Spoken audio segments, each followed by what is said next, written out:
Sometimes the biggest mistake of your life begins with the safest place you could find from the rain. The storm arrived without warning, swallowing the Oregon highway beneath sheets of rain so dense they blurred the headlights into pale streaks of silver. My name is Ethan Carter, and by the time my windshield wipers surrendered to the downpour, I had already accepted that I wasn't making it to Portland that night. The navigation app lost its signal. My phone battery slipped to 2%. Even the roadside signs disappeared behind curtains of water that seemed determined to erase the world beyond my car. Then, almost like something out of an old ghost story, a warm amber light appeared through the storm. A quiet mountain lodge rested beside a pine forest, hidden between towering evergreens as though it had been waiting for stranded travelers for decades. The elderly woman behind the front desk smiled before I even spoke. "You're lucky," she said softly. "You're our last guest tonight." Her words felt oddly rehearsed, but exhaustion drowned my curiosity. The power flickered once as thunder rolled across the mountains.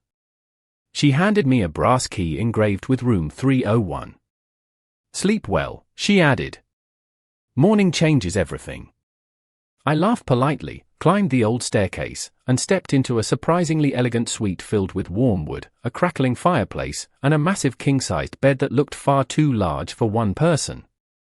Outside, lightning painted the forest white for a heartbeat before darkness reclaimed it.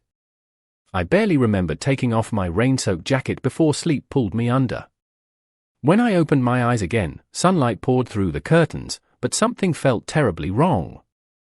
I wasn't alone. My heart skipped as I slowly turned my head. On my left, an impossibly handsome man in an expensive charcoal suit had fallen asleep sitting against the headboard, his loosened tie suggesting he had arrived long after I did. On my right rested another man, younger, athletic, wearing a perfectly tailored navy blazer draped over the nearby chair. Before panic could fully settle in, I noticed a third figure asleep in an armchair beside the window, dressed in an immaculate black coat despite the warmth of the room. None of them looked familiar. None of them should have been there. My breathing quickened. Had I entered the wrong room? Had they? Before I could move, the man beside the window opened his steel-grey eyes. A second later, the other two stirred almost simultaneously. Silence swallowed the room. 3 pairs of eyes locked onto mine with the same expression of stunned recognition, as though each had spent years searching for something impossible and had suddenly found it. The man in charcoal rose first, calm but visibly shaken. The younger executive took one cautious step forward without taking his eyes off me. The third simply smiled, though it never reached his eyes. Then, in perfect unison, all 3 spoke the exact same single word. Mine. Every instinct told me to run, but before I could even reach for the bedroom door, a deafening crack echoed outside. Another bolt of lightning struck somewhere close enough to shake the entire lodge. The lights went dark, and somewhere downstairs, someone screamed. Darkness swallowed the room so completely that for a second I wondered if I had gone blind. The only sounds were the steady rain hammering against the windows and the old building groaning beneath the weight of the storm. Then a small emergency light flickered on in the hallway outside, casting a faint golden glow beneath the door. None of us spoke. The silence somehow felt louder than the thunder. Finally, the man in the charcoal suit cleared his throat and took a slow step backward, raising both hands slightly as though trying to calm an invisible tension.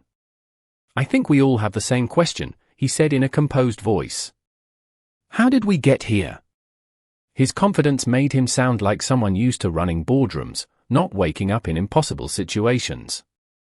The younger man adjusted his cuffs, though they were already perfectly straight. "My name is Sebastian Hayes," he said, watching the rest of us carefully. "Chief Executive Officer of Hayes Corporation." The man near the window barely reacted. "Damien Ashford," he answered with effortless calm. "Ashford Holdings." The third man finally looked directly at me. His silver eyes carried a quiet intensity that made it impossible to look away for long. "Adrian Blackwood. Blackwood Group." 3 names I recognized instantly. Even someone who avoided business news knew those companies. They were among the largest corporations in the country. They competed for billion-dollar contracts, appeared on magazine covers, and rarely occupied the same room unless cameras were watching. Yet somehow all three had awakened inside an isolated mountain lodge with me. "I am Ethan Carter," I finally managed to say. "And I have absolutely no idea why I am here with any of you." Adrian studied my face for another moment before giving a slight nod. "I believe you." Sebastian looked around the suite. "None of our luggage is here." Damien reached into his coat pocket, only to discover his phone was gone. "Neither are our wallets." Instinctively I checked my own pockets. Empty. Even my room key had vanished. Another flash of lightning illuminated the room through the rain-covered windows. For the briefest instant I noticed something strange. The digital clock beside the bed displayed exactly 7 o'clock, but none of the numbers blinked. They simply remained frozen. Sebastian noticed it too. He picked up the clock and frowned. No battery. Adrian walked toward the fireplace where the flames had somehow burned low but had not completely died. Resting on the mantel was a single folded envelope sealed with dark blue wax. None of us had seen it earlier. He carefully broke the seal and unfolded the note. His expression changed almost imperceptibly as he read the first line. "What does it say?" I asked. Instead of answering immediately, Adrian handed the paper to Damien. Damien's calm expression disappeared as well. Sebastian took it next before finally passing it to me. The handwritten message contained only one sentence. "Welcome back. The experiment has begun again." My pulse quickened. "Experiment?" I whispered. "This has to be some kind of prank." Sebastian shook his head immediately. "Nobody spends millions of dollars staging something like this without a reason." Before anyone could respond, someone knocked gently on the suite door. 3. Slow knocks. No one moved. The knocking came again, just as calm, just as deliberate. Adrian opened the door a few inches. The hallway outside was completely empty except for the elderly receptionist standing several feet away beneath an emergency lantern. She smiled exactly as she had the night before. "Good morning, gentlemen," she said pleasantly. "Breakfast is being served downstairs. You may want to hurry. The road washed out during the storm, and according to the sheriff, nobody will be leaving the mountain today." Then she turned and walked away without waiting for a reply. We hurried to the window overlooking the parking lot.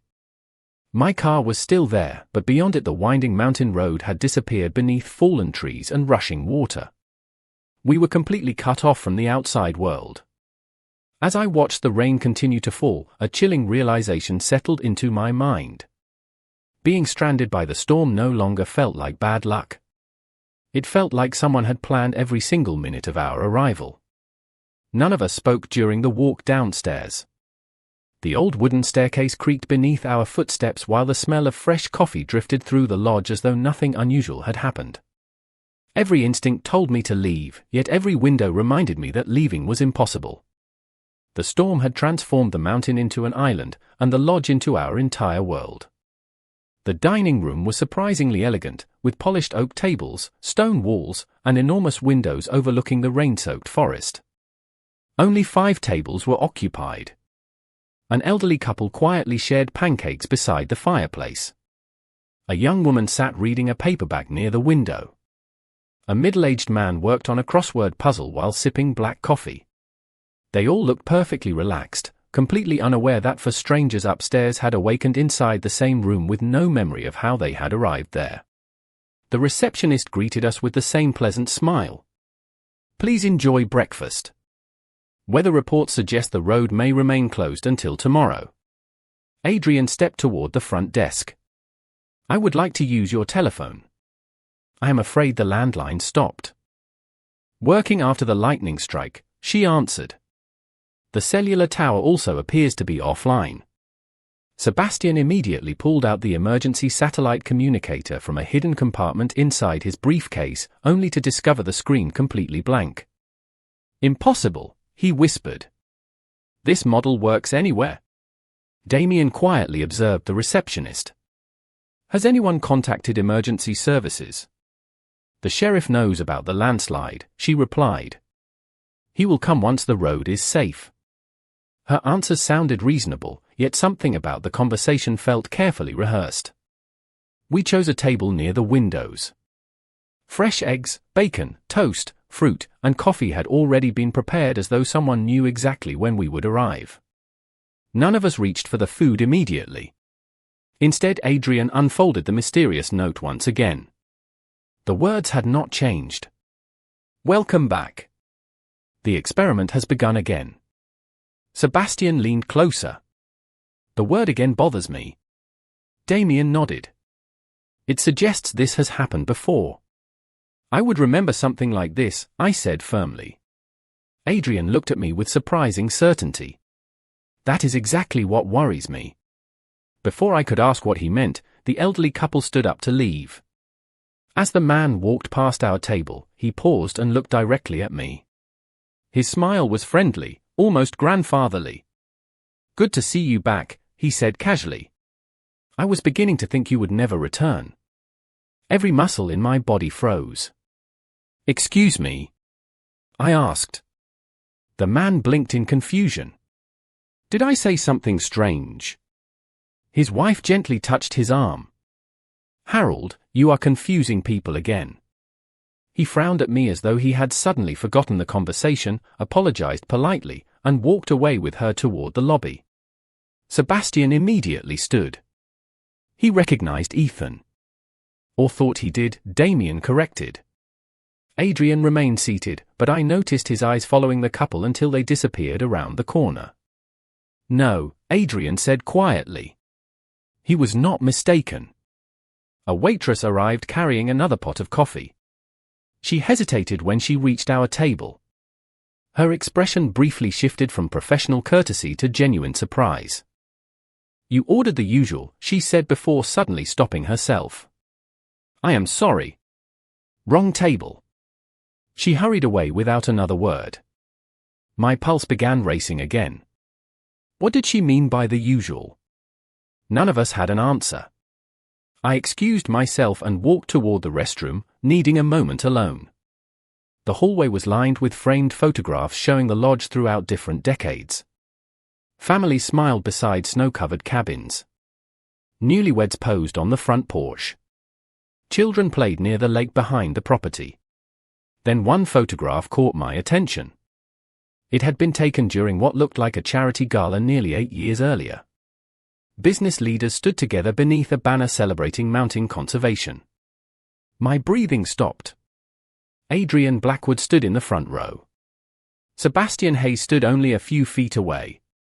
Damien Ashford appeared near the stage.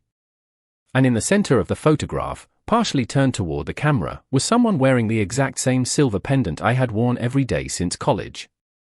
The face was hidden behind another guest, making identification impossible, but the pendant was unmistakably mine.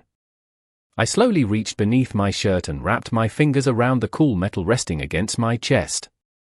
When I looked back at the photograph, a small handwritten note beneath the frame suddenly caught my eye. It simply read, "Reunion Weekend." My fingers tightened around the silver pendant hanging from my neck as I stared at the photograph. It was impossible. I had owned this pendant since my 21st birthday. It had never left me, yet the person standing in that 8-year-old picture appeared to be wearing the exact same piece. Before I could study the image any longer, Adrian quietly stepped beside me. He followed my gaze without saying a word. Sebastian and Damien joined us moments later, and for the first time since we had met, none of the three powerful executives seemed interested in competing with one another. They were simply trying to solve the same impossible puzzle. That pendant, Sebastian finally said. Where did you get it? It was a birthday gift, I answered. From my grandmother? Did she tell you where? She bought it. I slowly shook my head. She only said it belonged to someone important. Damien leaned closer to the photograph. There are no reflections in the glass. I blinked in confusion. He pointed toward the polished frame. Every nearby window reflected the hallway behind us, yet the photograph itself reflected nothing at all.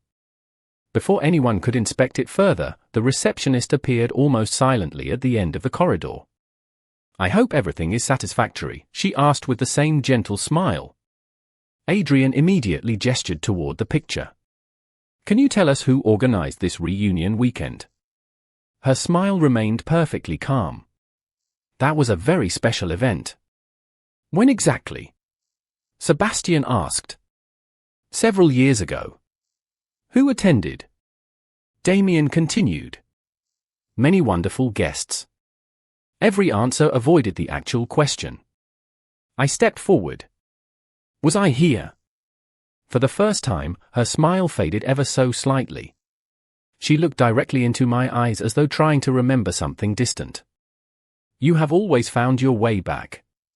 Before I could ask another question, she politely excused herself and disappeared into the lobby. Adrian exhaled slowly. She knows far more than she is willing to say. We decided to search the lodge separately before meeting again in 1 hour. Sebastian wanted to inspect the conference rooms on the first floor. Damien headed toward the library after noticing several locked cabinets behind the reception desk.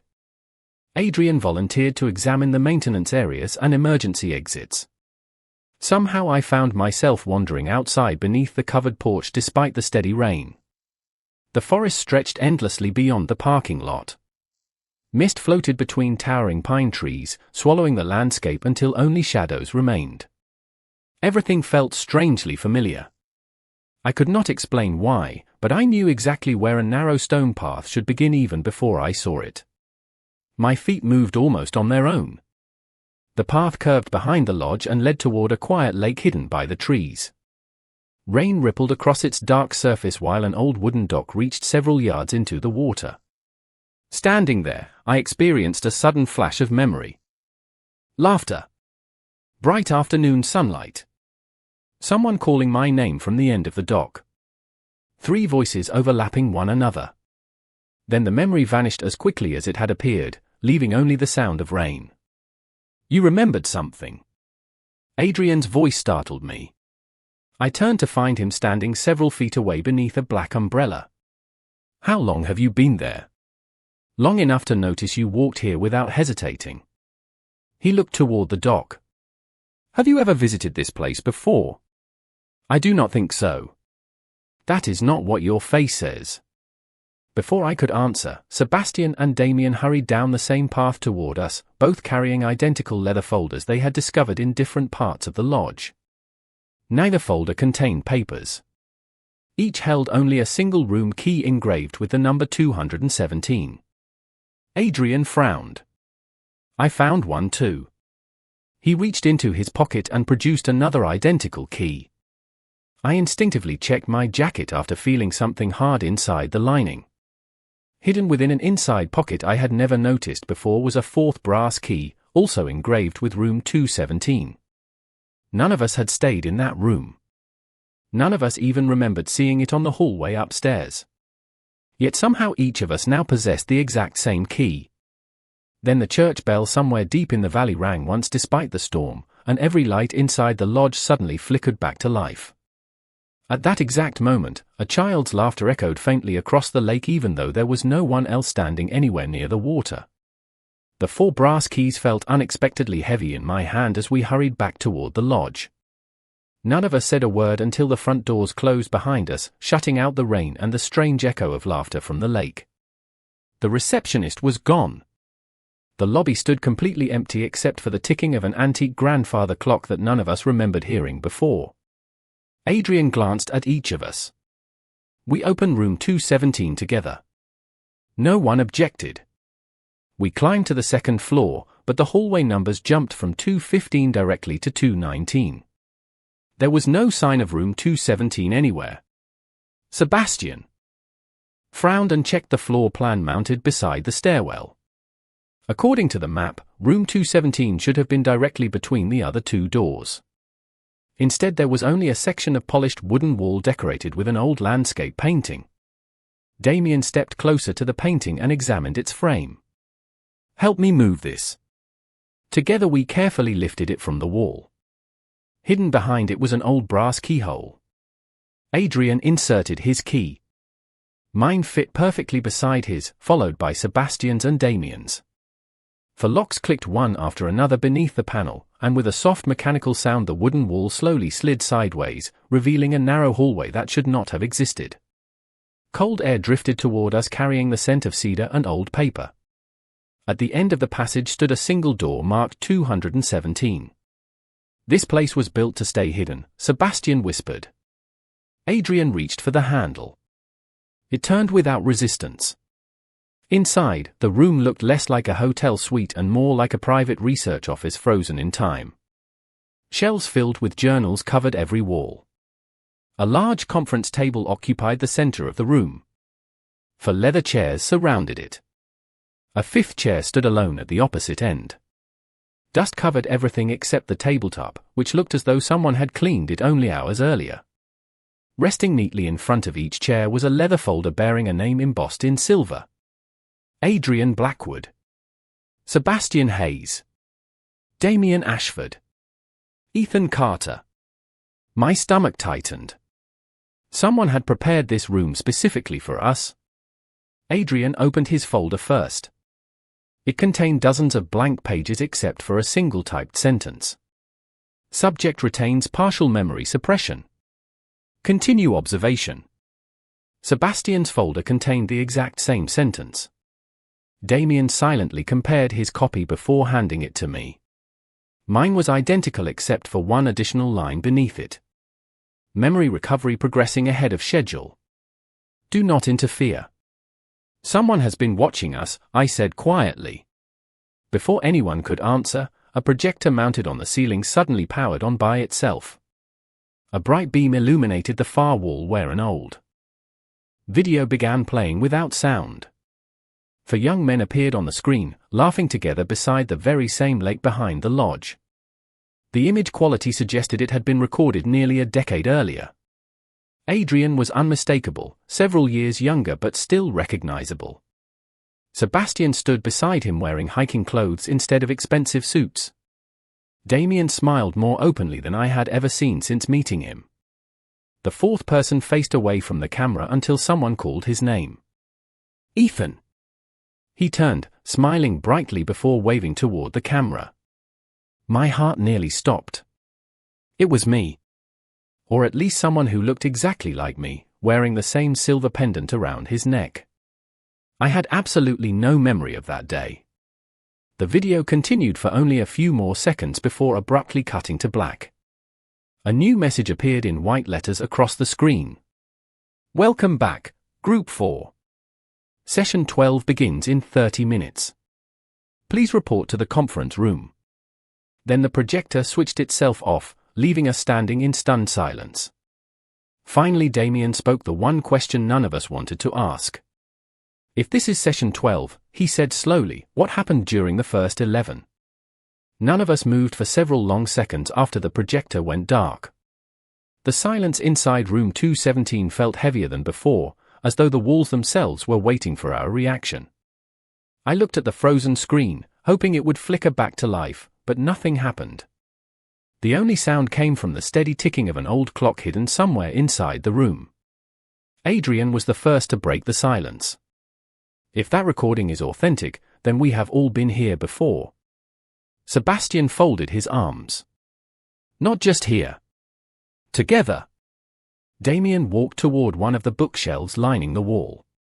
Then someone erased our memories. The word settled over us like another storm cloud. I wanted to reject the idea immediately, but too many impossible details had already piled up. The photograph. The pendant. The hidden hallway. The folders with our names. The mysterious message about session 12. None of it could be explained by coincidence anymore. I walked toward the conference table once more. Beneath my folder I noticed something I had overlooked earlier. A shallow compartment had been built into the wood. I carefully slid it open. Inside rested 4 identical wristbands made from dark leather, each engraved with a small silver emblem shaped like an open eye. Adrian found another hidden compartment beneath his place setting. Sebastian and Damien discovered matching ones beneath theirs. Every compartment contained the same wristband. Sebastian turned his over and quietly read the engraving inside. "Trust your memory, not your fear."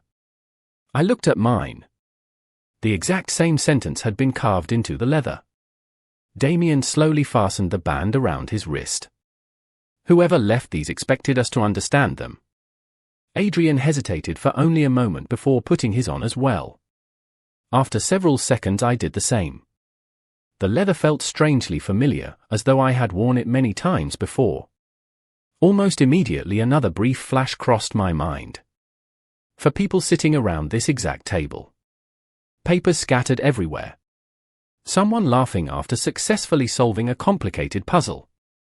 Then the memory dissolved before I could hold on to it. I staggered backward and grabbed the edge of the table. "Did you remember something?" Adrian asked. I nodded slowly. Only for a second. Sebastian looked genuinely surprised. "Me too." Damien remained unusually quiet.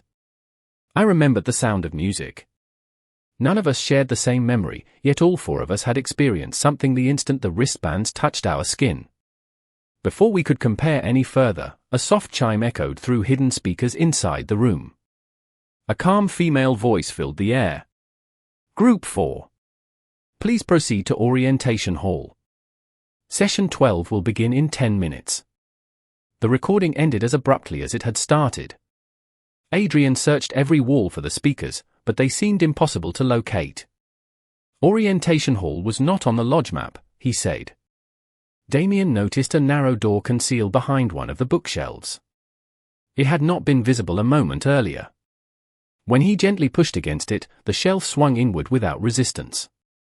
Beyond it stretched another corridor illuminated by warm ceiling lights that looked far newer than the rest of the historic building. The contrast was unsettling. The old mountain lodge suddenly felt like nothing more than a disguise hiding something much larger beneath it. We exchanged uncertain glances before walking down the corridor together. After nearly 100 feet, the passage opened into a circular room unlike anything else in the lodge. Large windows overlooked the rain-soaked forest even though we should have been standing deep inside the building. Four comfortable chairs faced a wide projection screen. A fifth chair remained empty beneath a brass nameplate that simply read "Moderator." Resting on each seat was a sealed envelope. Mine already had my name written across the front in elegant handwriting. With unsteady hands I opened it. Inside was a single photograph. It showed the four of us smiling together on the lakeside dock, and across the bottom someone had written in blue ink, "If you are reading this, then the reset failed." My hands trembled as I turned the photograph over, expecting another clue, another cryptic sentence, anything that could explain why the four of us had apparently shared a past none of us remembered. The back of the photograph was almost blank except for a date written neatly in blue ink. September 14th. 8 years ago.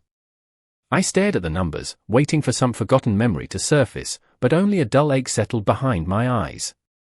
Around me, Adrian, Sebastian, and Damien were studying their own envelopes. Each contained the exact same photograph, yet the handwritten message on the back was different. Adrian quietly read his aloud. "If Ethan remembers first, trust him." Sebastian frowned at his card. Mine says, "Do not let them divide the group." Damien looked unusually unsettled as he lowered his photograph. Mine says, "The moderator lies." Before any of us could discuss the messages, every light inside the circular room dimmed.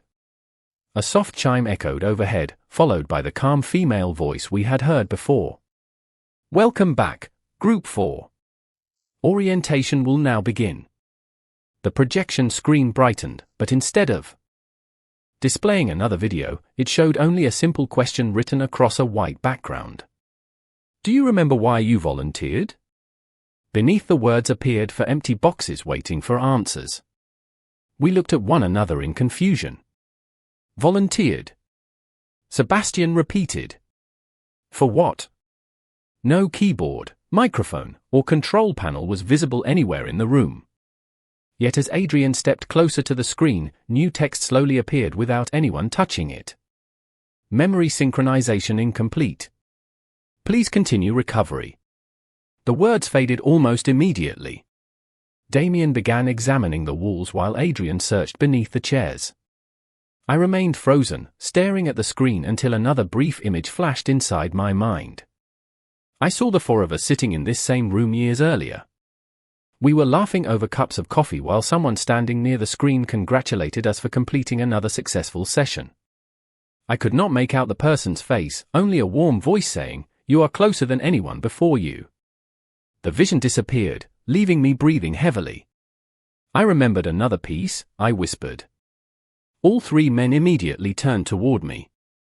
Instead of jealousy or suspicion, I saw genuine concern in their expressions. Whatever rivalry may have existed between them in the outside world had slowly disappeared inside this strange place. They no longer acted like competing chief executive officers. They acted like teammates trying to solve the same impossible mystery. Adrian stepped beside me. "Tell us everything." I described the memory exactly as I had experienced it. When I finished, Sebastian rubbed his forehead thoughtfully. "Then whoever designed this place wanted us to succeed." Damien slowly shook his head. "Or wanted us to believe that." Before anyone could respond, a quiet click echoed behind the projection screen. It slid upward, revealing a wide observation window looking into another room. We expected to find empty offices or old equipment. Instead, we found someone sitting calmly behind a wooden desk, reading a book as though he had been waiting for us all morning. He looked to be in his late 60s, with silver hair, round glasses, and a dark blue sweater that seemed strangely ordinary compared to everything else we had experienced. He slowly closed the book, smiled warmly, and stood. "It is good to see all four of you together again," he said through the glass. "You are doing much better this time." Adrian stepped forward immediately. "Who are you?"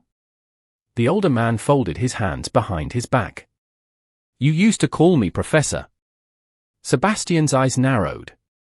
"Did you erase our memories?" The man sighed softly, almost sadly. "No. You asked me to protect them until you were ready." Every question in my mind suddenly became far more complicated than before. If he was telling the truth, then the greatest mystery was no longer who had trapped us inside the mountain lodge.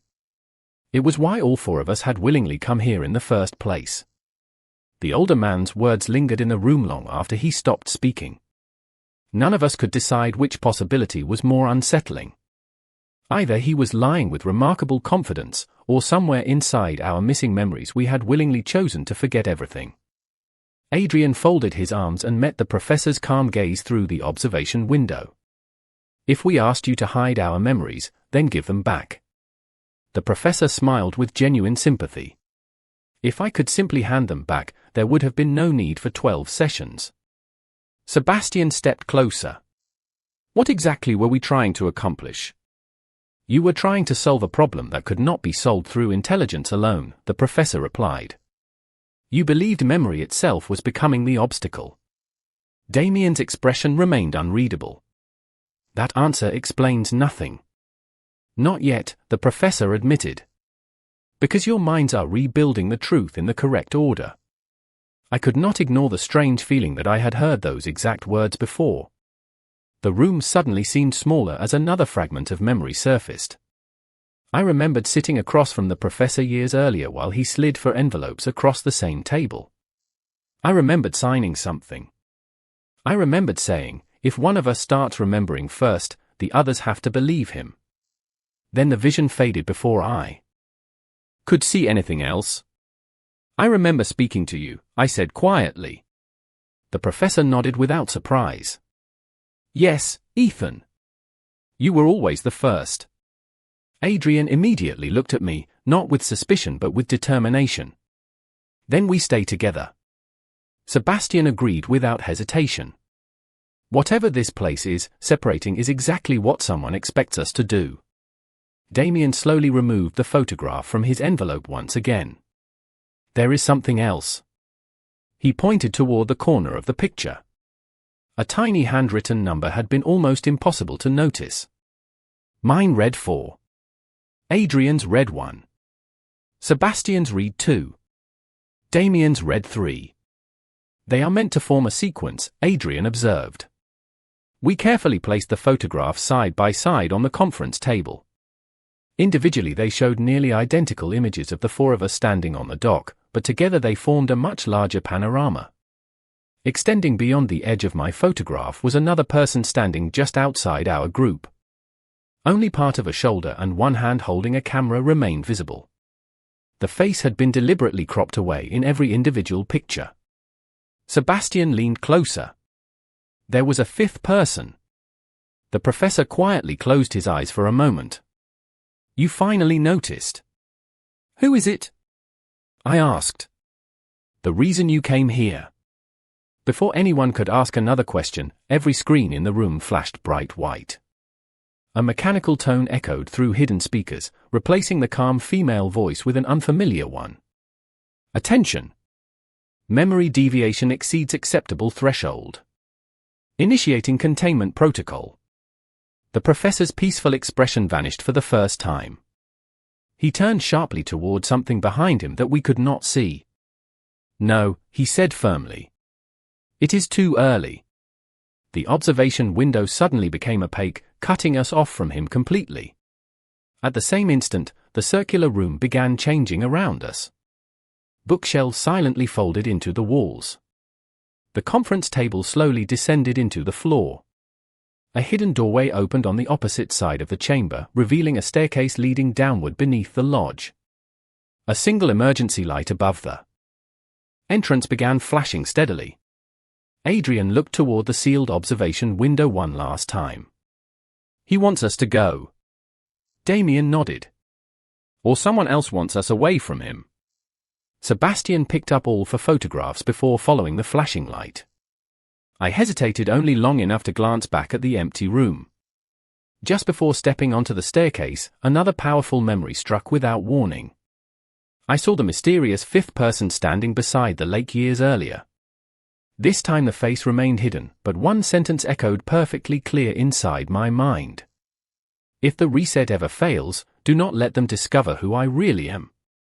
The staircase descended far deeper than should have been possible beneath an old mountain lodge. The walls gradually changed from rough stone to smooth white panels softly illuminated by recessed lights. Whatever had been hidden below the property was not abandoned. It had been maintained with extraordinary care. None of us spoke as we followed the narrow passage until it opened into a vast circular chamber.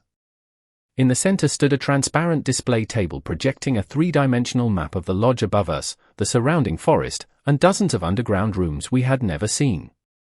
Every hallway glowed with soft blue lines except one section flashing red. A message floated above the map. Recovery protocol active. Final authorization required. Sebastian slowly circled the table. This place is decades ahead of anything I have ever seen. Adrian studied the projection with quiet focus. Look at the access levels. 4 green lights marked our current location while a fifth remained grey. Damien pointed toward the inactive marker. The missing participant. As soon as he spoke, the projection shifted. A new recording appeared above the table. This time there was no mysterious symbol or distorted image. It was me. Or rather, a version of me from 8 years earlier. I looked directly into the camera wearing the same silver pendant and the same leather wristband. Behind me stood Adrian, Sebastian, and Damien, all smiling naturally in a way none of us had since arriving. If you are watching this, the recorded version of me began. Then our memories are returning exactly as we hoped. Do not blame the professor. He only followed our instructions. My heart pounded as every word echoed through the chamber. The 4 of us created this project together because we discovered something impossible. Human memory does not only preserve the past. It quietly rewrites every important decision we make. We wanted to know who we really were without fear, ambition, regret, or expectation shaping every choice. So we volunteered to erase the stories we told ourselves and rebuild them honestly from the beginning. The recording paused briefly before continuing. There is one final truth you will not remember until this moment. None of us came here to compete for success, power, or control. We came because we had already become lifelong friends, and we promised that if the experiment succeeded, we would protect that friendship no matter what our future lives turned us into. Adrian lowered his head. Sebastian smiled faintly for the first time since we met. Damien quietly closed his eyes as though recognizing something that had always been just beyond reach. The recording continued. The fifth participant never existed. That mystery was created by us. We designed it as the final test. If you reached this room still searching for an enemy, then fear had won. If you reached this room still trusting one another despite every reason not to, then the experiment had succeeded. Silence filled the chamber. The mysterious cropped figure. The hidden clues. The missing identity. It had all been part of a challenge we had created for ourselves. Then the recording ended with one final sentence. Now choose freely. Leave with your memories restored, or leave with only what you discovered about yourselves today. The projection disappeared. 4 illuminated buttons appeared on the table, each labeled Restore Memory. None of us reached toward them immediately. Instead, Adrian looked at me, then at Sebastian and Damien. I know who I want to be even without remembering every detail. Sebastian nodded. The person I became today matters more than the one I forgot. Damien smiled, calm and genuine. Perhaps that was the real purpose all along. I looked at the pendant resting against my chest and realized the strange weight I had carried since waking inside the lodge had quietly vanished. I did not need every missing memory to know one undeniable truth. Somehow, against every impossible circumstance, the 4 of us had found each other again. Together we stepped away from the glowing table without pressing a single button. At that exact moment every door around the chamber unlocked with a soft click, sunlight poured through newly opened skylights above, and somewhere beyond the mountain the storm finally came to an end. When we walked outside together, the road had reopened, the clouds had cleared, and the old lodge looked perfectly ordinary once more. The receptionist simply smiled as we passed the front desk. I hope your reunion was everything you needed, she said. None of us answered. We only exchanged knowing smiles before walking into the bright morning, each carrying unanswered questions, restored trust, and the quiet certainty that some of the most important memories are not the ones we recover, but the ones we choose to create next.